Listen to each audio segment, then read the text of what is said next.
Pastor Euclides, Pastor Franco, muito obrigado. Irmão da casa, muito obrigado. Deus abençoe você cada vez mais.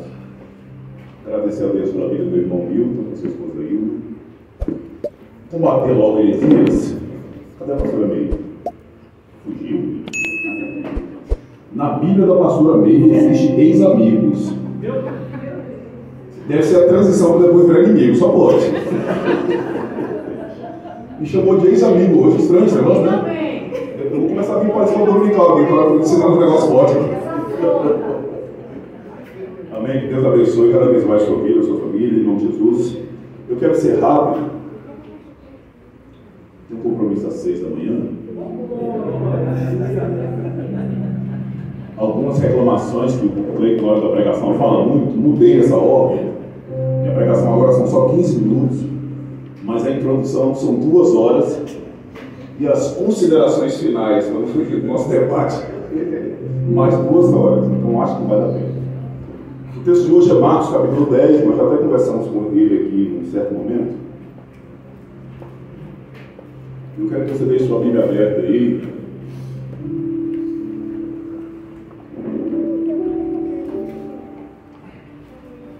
E ver se você consegue pegar a linha de raciocínio antes da gente chegar aqui. Vamos chegar? Pai, a tua palavra. E o Senhor vela pela tua palavra.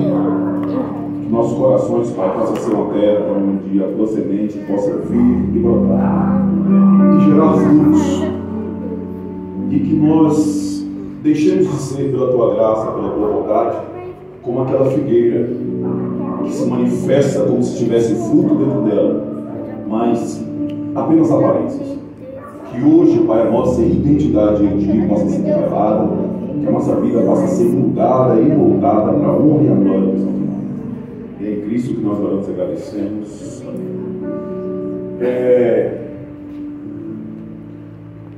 Chegou um dia que a nação de Israel, olhando para as outras nações, desejaram ter para si um rei. Não queriam mais ser guiados pelo profeta de Deus, guiados pelo sacerdote de Deus na terra. O sacerdote chegou para essa nação e disse: olha, seus filhos, as primeiras crias da sua reze, tudo de bom na sua casa vai para o rei. E eles concordaram em abrir mão de Deus, e o texto diz: Deus falou para Samuel não se entristecer, porque não estavam rejeitando o profeta, mas sim o próprio Deus. O primeiro rei foi Saul. Logo na sequência disso, nós temos a ascensão extraordinária do ruivinho de Davi. E para a gente entender um pouquinho mais essa composição que eu quero chegar em Marcos capítulo 10, eu quero que você lembre de uma fase específica de Davi. Quando Saul morre, uma mulher está com um menino chamado Mefibosete nos braços. Eu penso que a ideia dela fosse essa: matou, Saul morreu, Davi é rei, vai vir destruir a descendência de Saul para poder chegar ao trono. Então foi um acidente a paralisia de Mefibosete. Ela sai correndo no desespero, deixa o menino cair e o menino fica paralisado. Segundo Samuel capítulo 9, a manifestação da graça de Deus entra dentro de Davi, que já está muito rico, e ele quer saber se porventura não sobrou alguém da linhagem de Saul, para que, pela aliança que ele tinha com Jonatas, por amor que ele tinha a Jonatas, abençoar aquela descendência. Alguém lembrou para ele que existia lá em Lodebar um menino e o mandou chamar.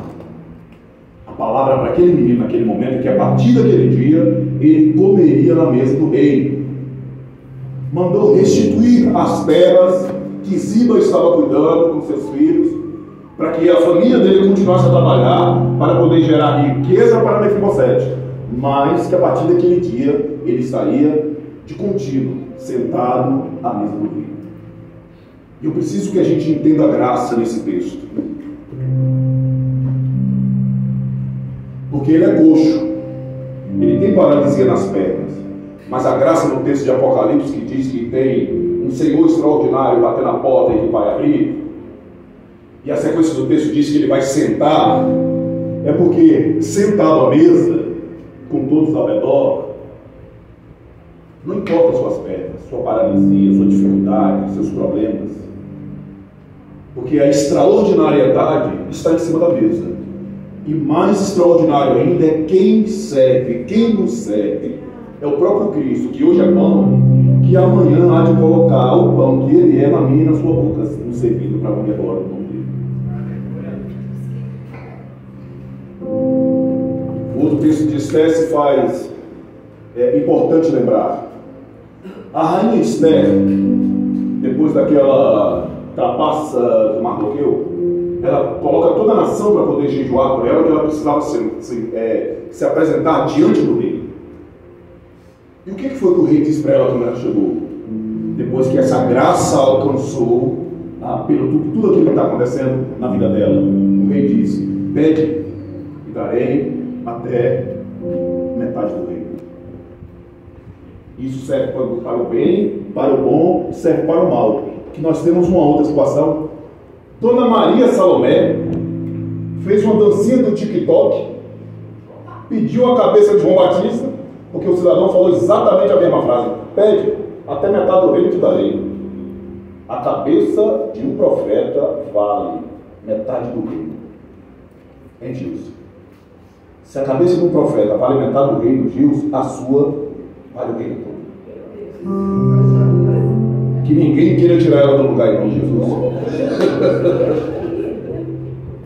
Outro ponto importantíssimo: quando a Bíblia vai falar do surgimento, do aparecimento de Elias, a primeira palavra do capítulo é então. E aí você volta no capítulo anterior. Menino, o Acabe pintou e bordou e Deus está quieto. Mas na hora que os muros de Jericó, que Josué amaldiçoou, disse que maldito seria aquele que levantasse os muros e que toda a descendência pagaria o preço.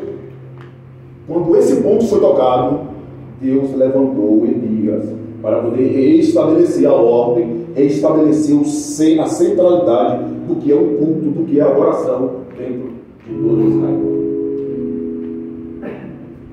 A partir desse ponto, dessa simplicidade de explicação, eu gostaria de compreender contigo esse texto. Você está aí em Marcos, capítulo 10.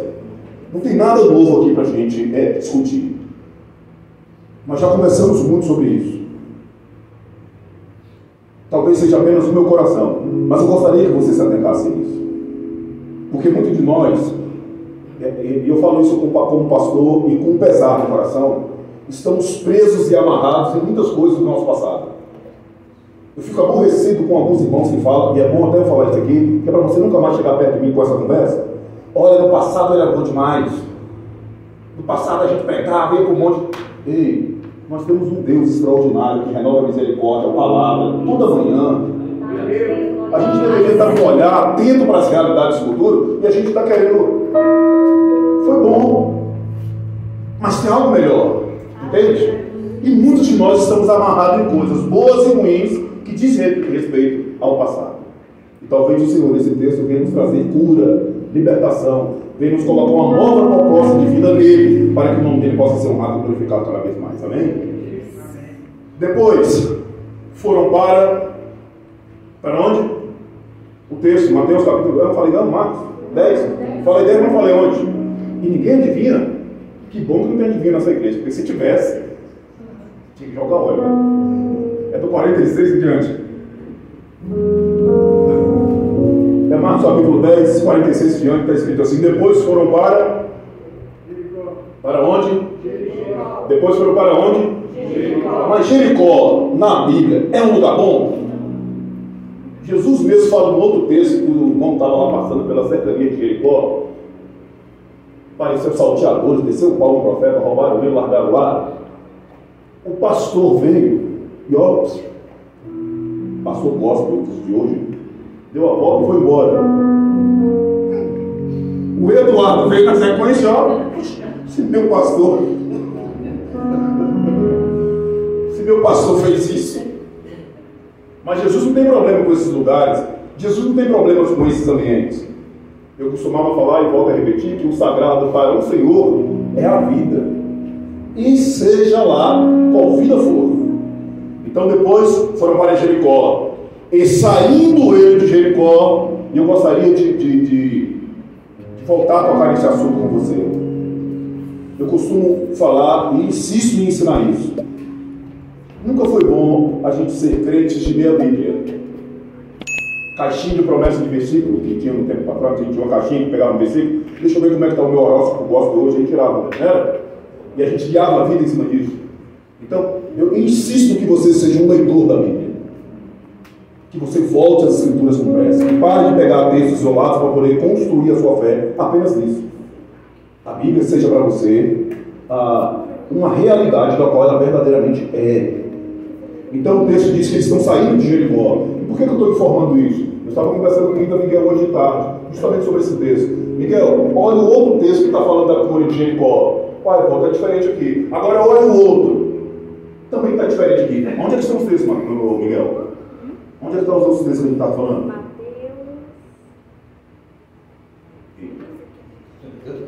Acertou o livro. Fez igual Hebreus, acertou o livro.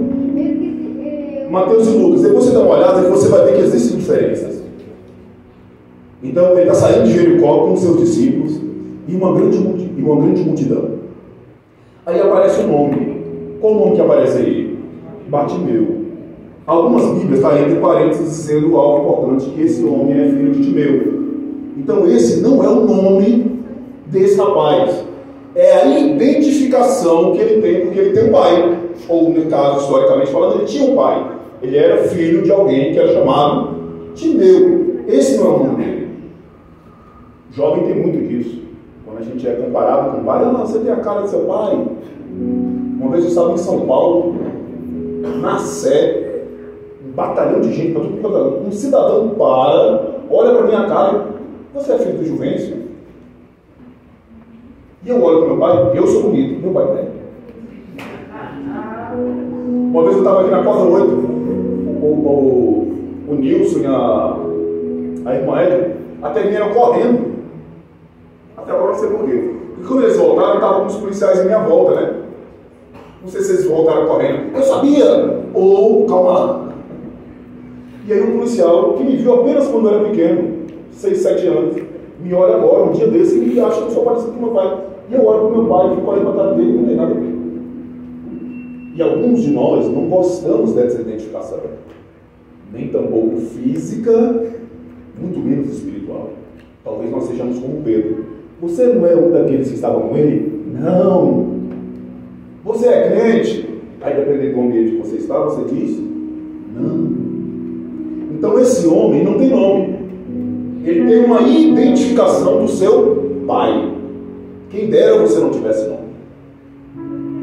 Quem dera as pessoas olhassem para você e falassem assim: eis ali um verdadeiro filho de Deus. Eis ali um santo homem de Deus, como nós ouvimos falar do profeta Eliseu.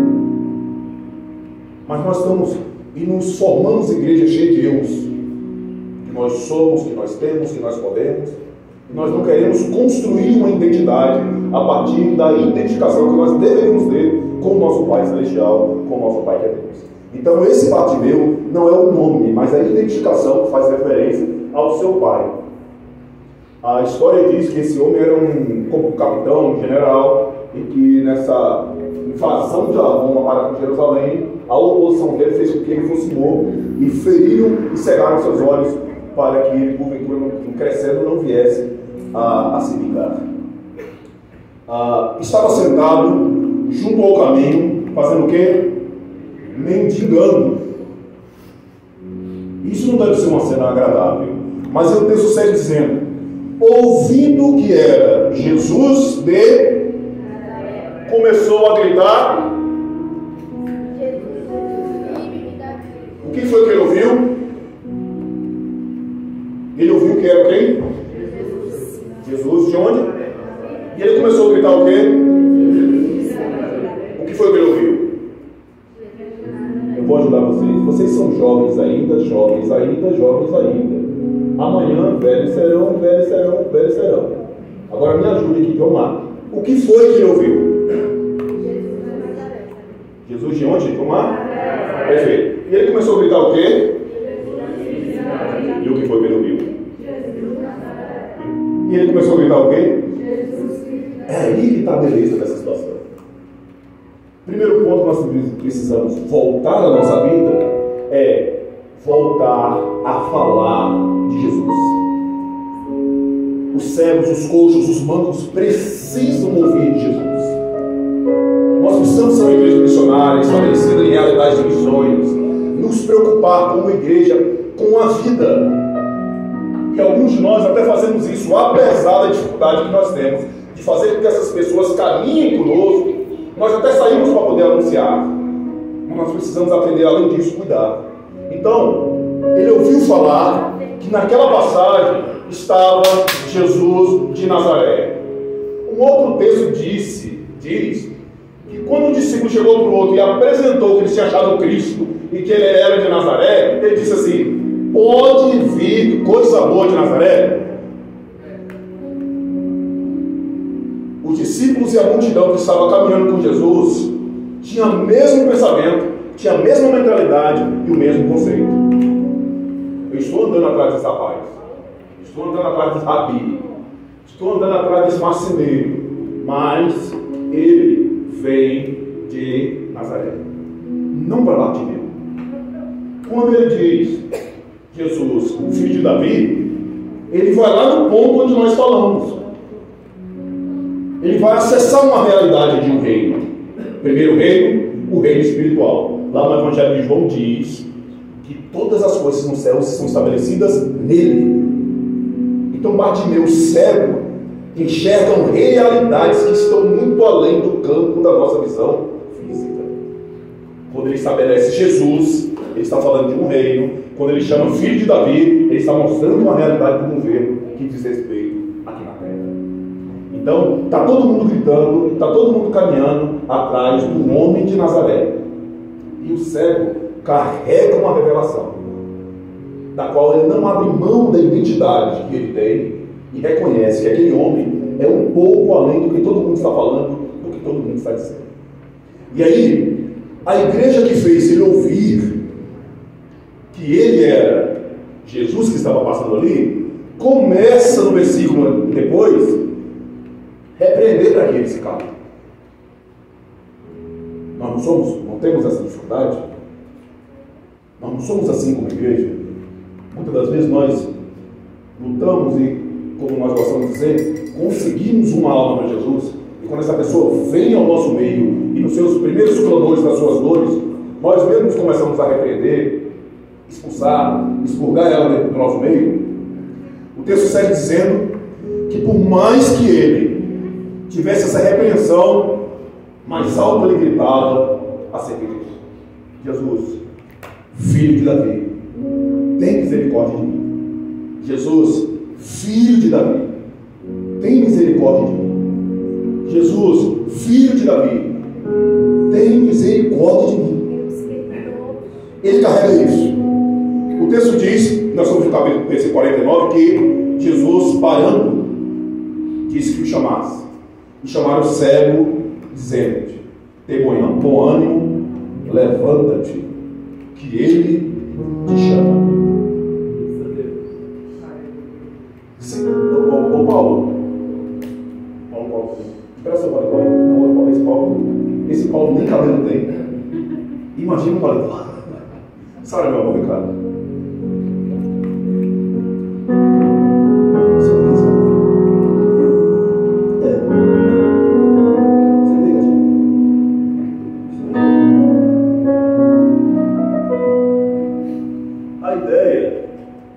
é mais ou menos essa.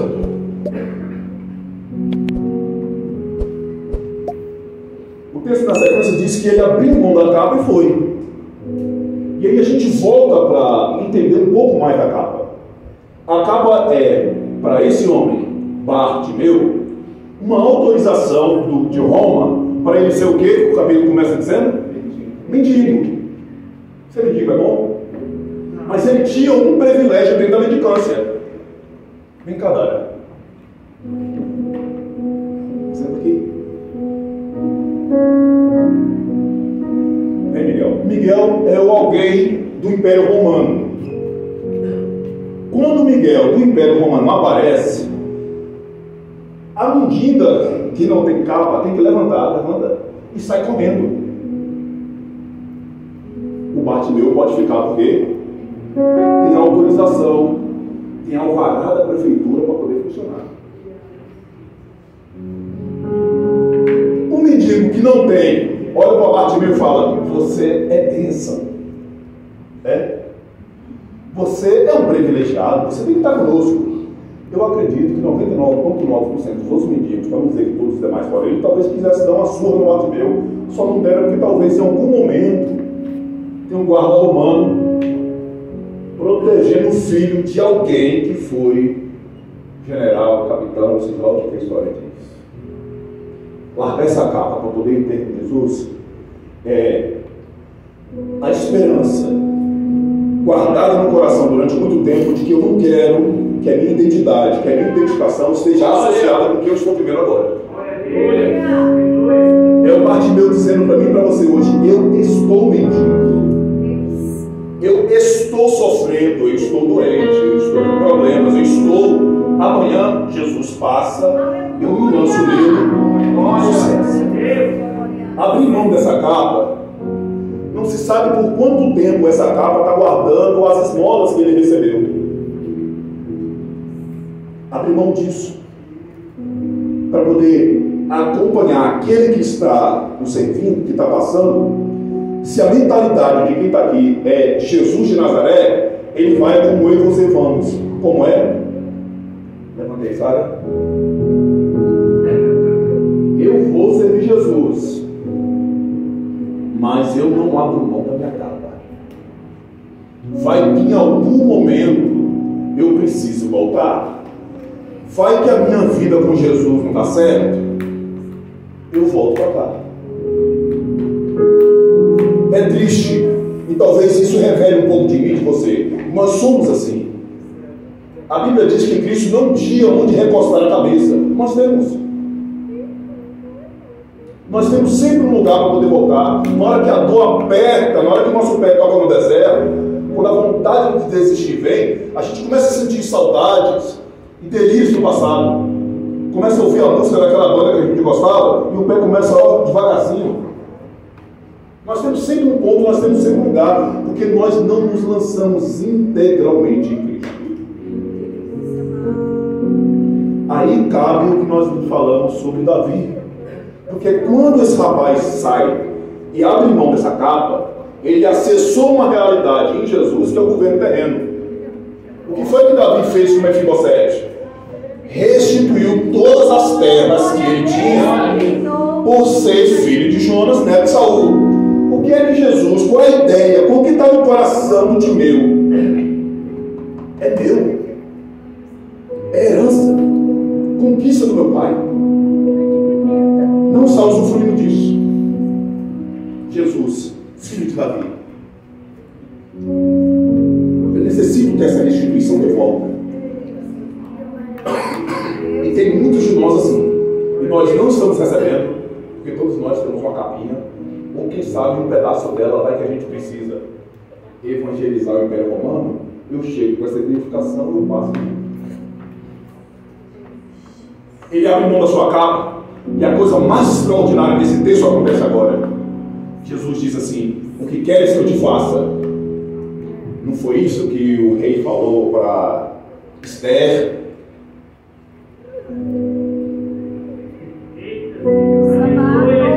Se fosse eu e você, aumente as minhas moedas, que passe mais gente para poder me dar mais esmola.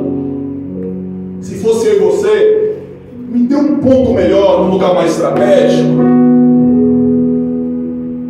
que eu torne a ver, ou que eu volte a ver, como eu queria saber por quanto tempo Bartimeu ficou cego. Porque muitos de nós não carregamos uma palavra de esperança dentro de nós mesmos, nem da domingo para segunda. Não é nem de domingo para segunda. Nós recebemos uma palavra no culto domingo que vai mudar a nossa vida. Segunda-feira, nós estamos murmurando, chutando a geladeira porque não tem nada, jogando pedra até no gato do vizinho. Quanto tempo esse homem teve os seus olhos furados, vazados, por ser filho de quem ele era? Por quanto tempo você consegue carregar uma esperança de que o que você está vivendo e passando hoje em Deus vai mudar? Eu estava me sentindo um herói da fé. Tem 2 dias que eu vou para o monte nas sextas-feiras. Aí eu fui para encontro semana passada e conheci um homem que ficou 12 anos.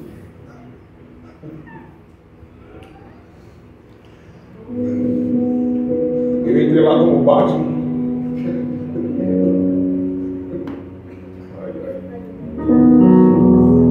A bicicleta quebrou na lama, ele contou cada história linda. Meu Deus, quando a noite está daquele jeito, eu entro dentro do carro, ligo o ar-condicionado e fico lá dentro fingindo que eu estou orando, que eu estou sentindo prazer em Deus. Quanto tempo você consegue carregar uma esperança? Você consegue parar e imaginar que o que você está passando agora é momentâneo, é transitório? Talvez você precise tornar a ver a beleza e a delícia do seu matrimônio. Talvez você precise tornar a ver desejos extraordinários que foi Deus que colocou você no seu passado e que você não consegue mais ter uma projeção de futuro no que diz respeito a isso. Talvez você precise voltar a ver aquela alegria que você tinha, como o texto diz, quando a gente está envolvido nesse primeiro amor, que tudo que a gente está vivendo dentro do contexto da igreja é beleza, é graça, a gente quer participar de tudo. Talvez hoje nós estejamos precisando viver a mesma realidade que Bartimeu. E por que não vivemos? Porque por mais que Bartimeu esteja alicerçado numa identidade que está ligada ao pai dele, ele tem uma identidade. Bartimeu está ligado ao pai. Nós não. Todas as vezes que nós vamos orar e falamos Pai Nosso, é hipocrisia na nossa fala e verdade no nosso coração. Se a gente pudesse, a gente oraria tudo no singular. Pai meu, o pão meu de cada dia me dê hoje. Perdoe a minha ofensa. Nós não nos importamos muito com o outro. Nós temos uma dificuldade de poder viver a realidade do mundo. Então, o Jesus passando na nossa vida, o Jesus passando no nosso meio hoje e nos perguntando o que quer que seja feito, como está o seu coração de verdade para responder ao mestre? Quais são os desejos do seu coração? O pastor falou uma realidade num vídeo que eu achei que é tão fantástico que eu gosto de reproduzir isso. Tem coisas que nós como igreja estamos pedindo que só Satanás para poder nos entregar. Tão distante que nós estamos das Escrituras, tão vazios que nós estamos da presença do Espírito Santo, que a gente se lança na possibilidade de achar que desejos nossos são vontades de Deus. Não conseguimos lidar e interpretar isso por verdade. O que queres que te faça? E a resposta é que eu torne a ver. Então, preste bem atenção. Para todos, Jesus é Nazareno.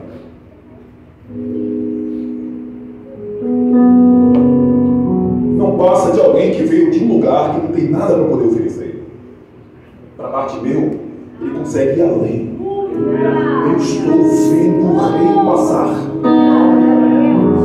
O rei está passando. Deus Santo. O rei está passando. A mudança da minha vida está passando diante de mim. Eu preciso fazer algo. faz é extraordinariamente lindo para a composição que vem no capítulo 11.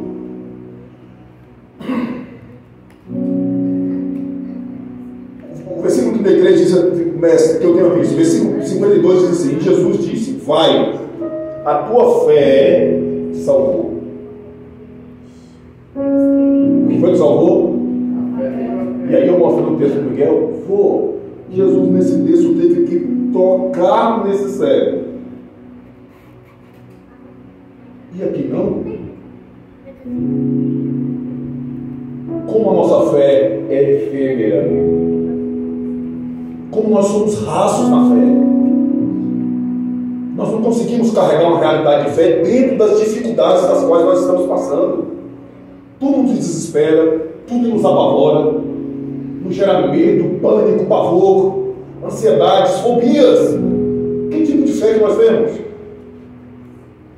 O fato é que a manifestação dessa fé está ligada ao contexto das Escrituras, porque a fé é pelo ouvir.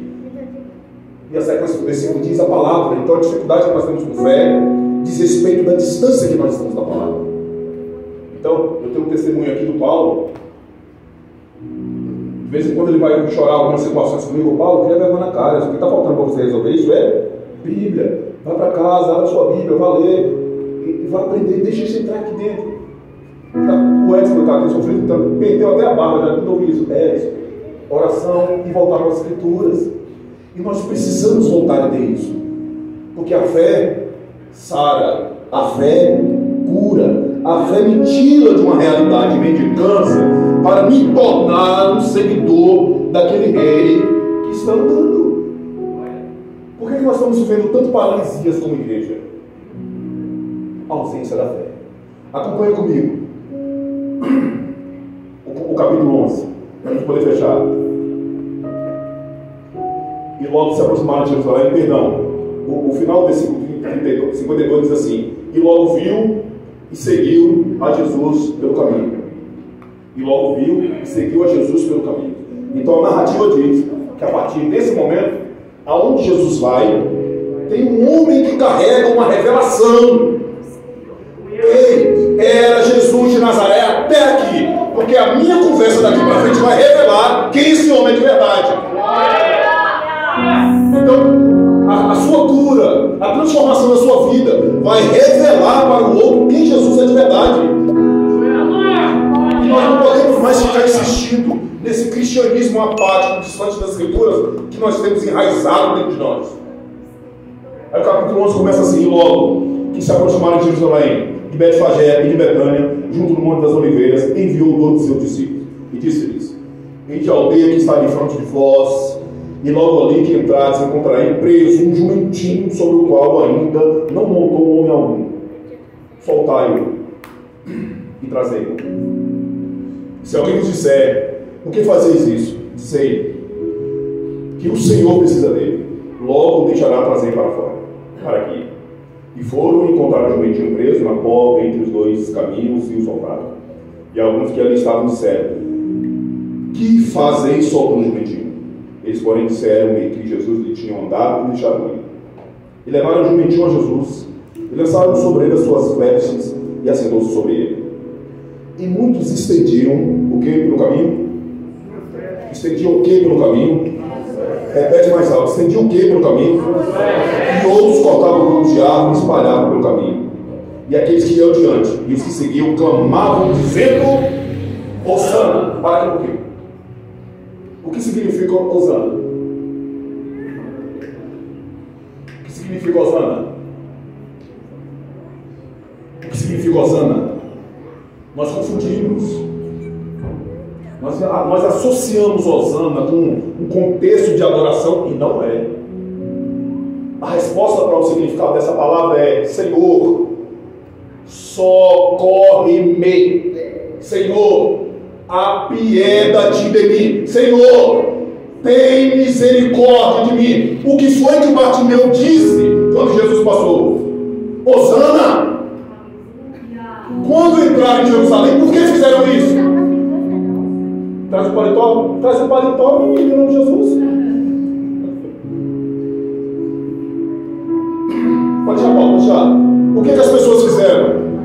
Pegaram as vestes que tinham e lançaram para que Jesus pudesse passar por cima. Quem foi que fez isso primeiro? A sua vida tratada, a sua vida curada, gera direcionamento, posicionamento para o outro que está vendo.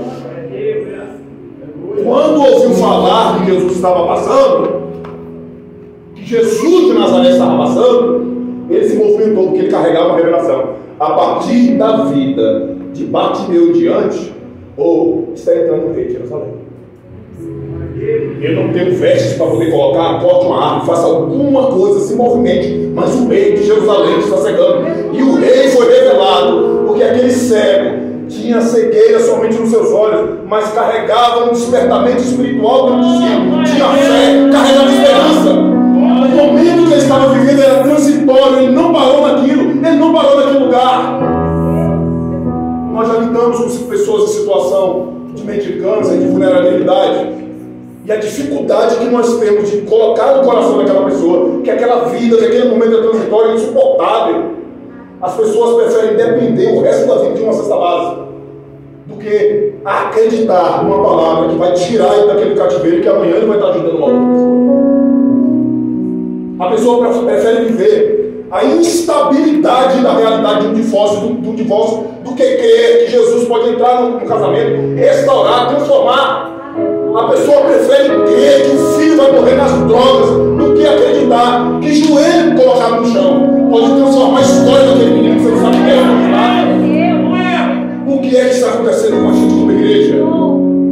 Está simples de explicar para mim e para você. É Jesus de Nazaré.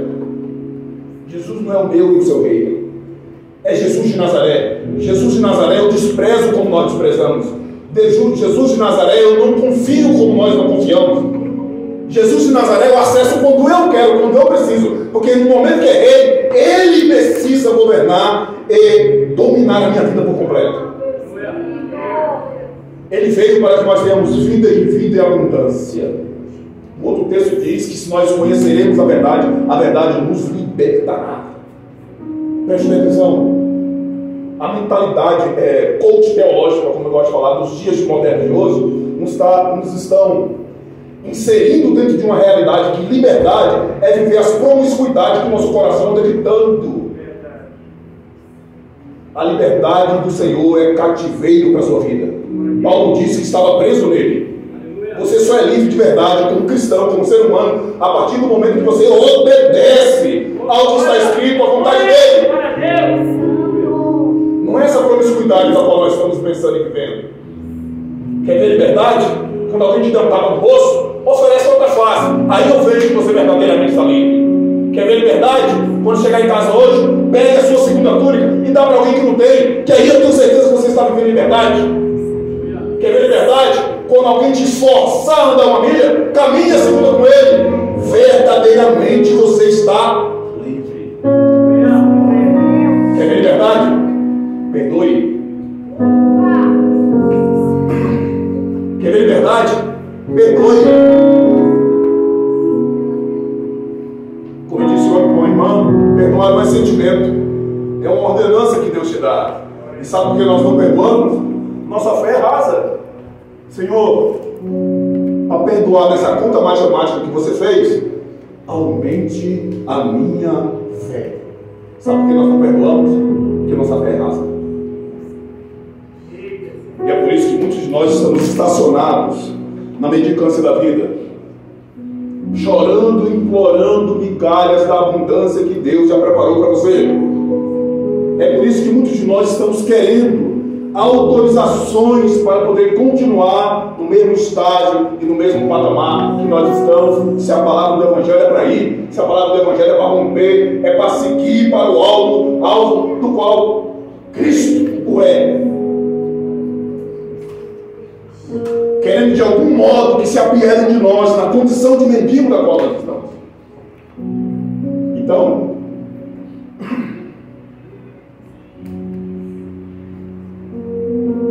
é transitório. A dor que você está passando é transitória.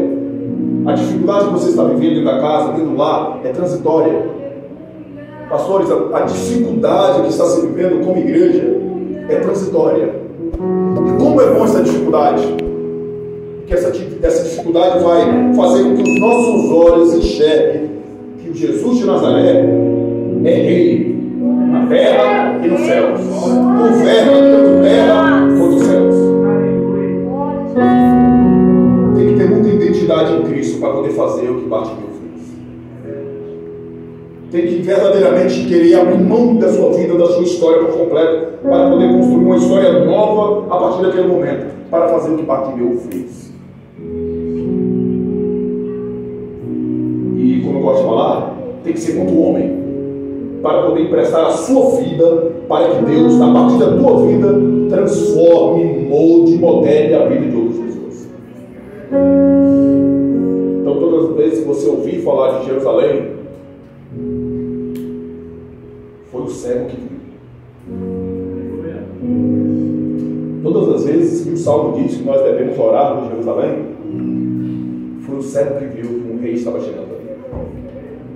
Se não fosse aquele cego que tão enxergava bem em Jericó, talvez a passagem de Jesus por Jerusalém fosse ser tão significante como estava sendo dentro de Jericó até a presença daquele cidadão. Então, a sua vida pode ser o modelo de Deus para poder trazer a liberdade, a salvação para a vida de tantos outros. A sua família pode ser o exemplo, o modelo, o padrão que Deus está querendo usar para poder transformar tantas e tantas outras famílias que choram. Você, mãe, pode ser o exemplo que Deus quer usar na vida de tantas mães que nesse momento estão chorando. Você, pai, pode ser o exemplo que Deus quer usar para poder transformar a vida de tantas outras. E você, jovem, Bartimeu, cego, não abra mão da identidade que o seu pai estabeleceu em ti. A Bíblia diz que nós precisamos aprender a honrar os nossos pais, para que os nossos dias sim. Tem muito jovem morto. Você cumprimenta ele na rua, oi, dá um abraço, está levando para sua casa para comer, mas está morto. Já morreu tem tempo.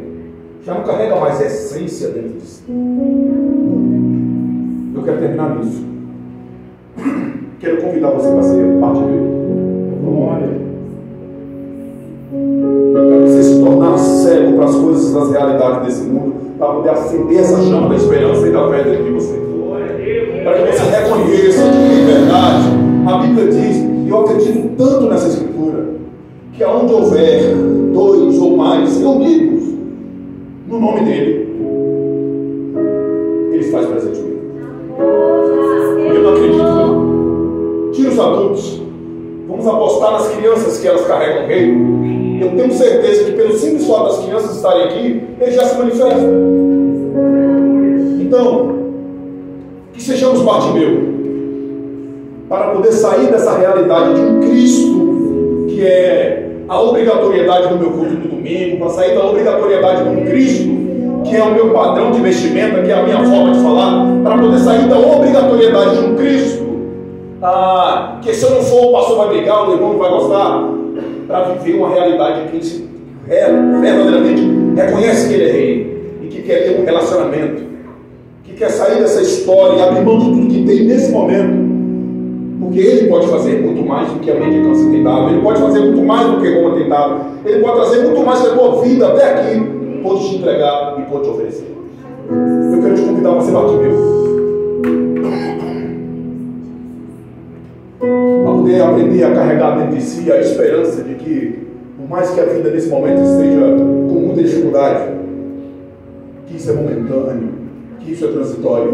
Eu quero te convidar a ser Bartimeu, para que a partir desse culto de hoje você possa sair e seguir Jesus. E para onde o Senhor te levar, a vida mude. Que cada entrada que você passar, que cada portal, como a porta dourada de Jerusalém foi acessada a partir daquele momento, você possa inserir Jesus lá dentro. E que cada pessoa, a partir de ti, entenda que Jesus verdadeiramente é Rei, o Senhor dos Senhores. Não é mais uma palavra que a gente pronuncia, não é mais uma estatística do IBGE, não é mais uma matéria na revista A, B ou C, não é mais um grupo que a televisão gosta de falar, mas pessoas que verdadeiramente, lavadas e remidas, possam revelar para a nação quem Cristo verdadeiramente é. Eu quero te convidar a ser Bartimeu. ter coragem de abandonar tudo, as migalhas de vidas que você entende que é tesouro para poder viver a abundância que só Ele tem para poder te dar. Que a partir desse culto de hoje, nunca mais você tem um lugar para poder voltar. Que você abra mão das capas, das autorizações que o mundo tinha te dado até aqui, para viver a vida nova que Cristo quer te dar. Aleluia! Quero te convidar a ser Bartimeu, para ser curado na sua visão. Aos irmãos de óculos, a visão física, mas a todos nós a visão espiritual, que nós estamos cegos. Tem coisas espirituais acontecendo na nossa nação, tem coisas espirituais acontecendo na nossa cidade, tem coisas espirituais acontecendo na nossa vizinhança, e nós estamos cegos sem querer ver. Quanto mais nós estamos orando, quanto mais nós estamos subindo o monte, quanto mais nós estamos participando dos cultos, mais cegueira parece que temos tomado. A nossa cidade está sendo tomada por prostituição. A nossa cidade está sendo tomada por bocas de fumo cada vez mais, assolando cada uma das nossas quadras. E a gente tem passado com as nossas Bíblias debaixo do braço, de um lado para o outro, sem tocar e sem moldar a vida de ninguém. Até quando? A nossa cidade e as famílias estão se destruindo. Todo dia tem crime, violência contra a mulher na nossa cidade. Até quando? Até o dia que eu e você se portar como Bartimeu e entender a revelação do Messias, do Cristo, do Rei, do Salvador, do Redentor, que a partir da tua vida vai tocar nos outros. Olha, se coloca de pé. Eu quero passar para o ministério de louvor e te pedir, entrega e terminar dessa forma.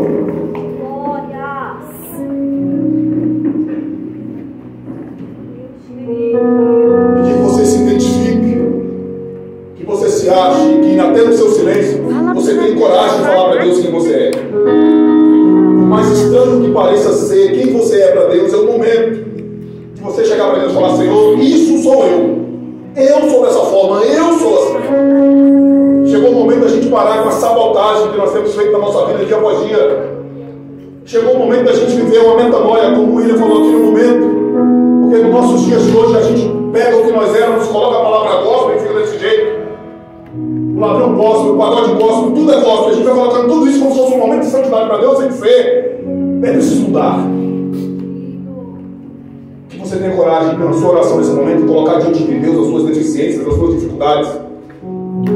Mas que dentro do seu coração você entenda que Jesus de Nazaré é a sua concepção, mas que o Senhor está querendo revelar-se como Rei, como soberano da sua vida.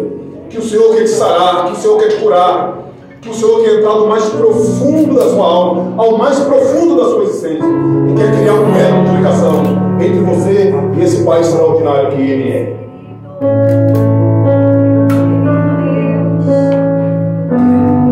Nós te louvamos, Pai, te agradecemos e bendizemos o seu nome. Oh, Senhor, perdoe-nos como igreja.